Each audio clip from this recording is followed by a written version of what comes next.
meil siin selles mõttes klassikalist lihagrillimist. Mis lihaga on tegu? Atrial on nüüd kohe välja tulemas selline uus tootesari nagu kodumaine värske liha. See kodumaine värske liha on meil siin grillil ja mis on Atria väga mugavaks teinud tarbija jaoks on see, et see on lõigatud juba parajateks 200 grammisteks tükkideks, maitsestamata, nii et te saate ise täpselt nii nagu vaja selle ära maitsestada. Nii et sobib ka profikokale, eks ole. Ja kui kaua sina tavaliselt liha grillid, selle mõttes, et kui on normaalsed sööd ja asjad, kui pikalt ja kui palju võib ja peab keerama? Tegelikult nagu väga palju sorkida ei tohiks, nagu mina siin praegu sipsin, aga kuna meil see ilim tuli peale selline ja meil on üsna kiire, siis on ka minul kiire ja ma üritan siin lihtsalt proovimiseks lihatükid valmis saada, et saaksime sealt kirsikastet ja nõgese pestot kõrvale ausata. Just, me jõudsime nõgese pestoni. Ausalt öeldes, see kõlab äärmiselt eksootiliselt. Kuidas nõgese pesto valmistamine käib? Nõgese pesto valmistamine käib nagu pesto valmistamine ikka.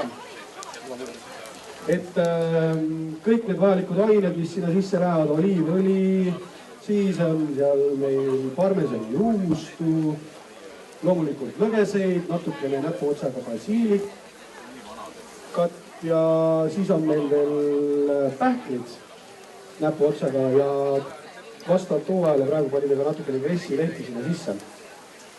Ja nii ta siis kokku segatakse. Kus sa selle mõtte peale tulid? Kas see on täitsa sinu väljamõeldis või on see kuskilt pärit? Mina nüüd seda täiesti otsast lõpuni välja mõelnud. Tähendab, see pesto, huvitava pesto tegemise idee oli juba väga ammu peas, et peaks kuskilt kasutama meie oma rohelisi ravintaimi asju, aga konkreetselt selle nõgese peale tuli nüüd minu kallis abikaasa. Nagu ikka, iga nutika ja tegusa mehe taga on otsige naist, eks ole. Aga nüüd siin me täna naiste otsime koos kõigi teiega, hea rahvas, seda tõeliselt head maitset, mida pakub meile Erlis. Olgu söödud liha nõgese pesto, kirsikastme ja kas see oli? Soodaleib. Selge.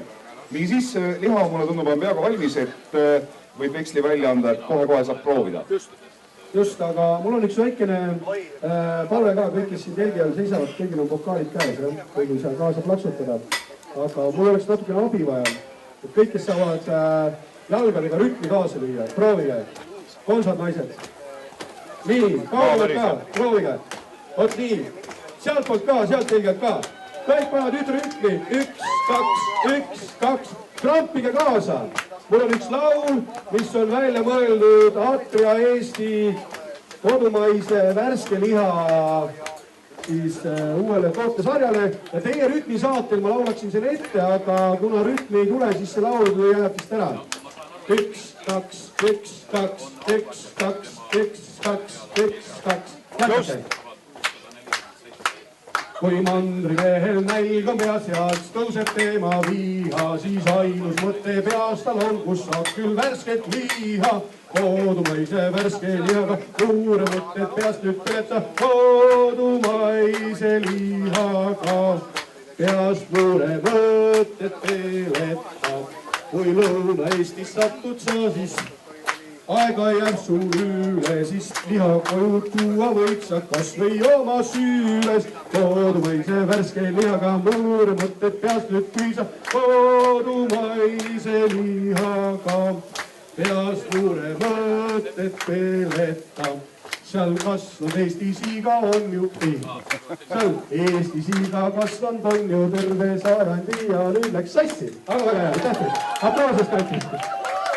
Elullu mõte jõudis ilusti kohale.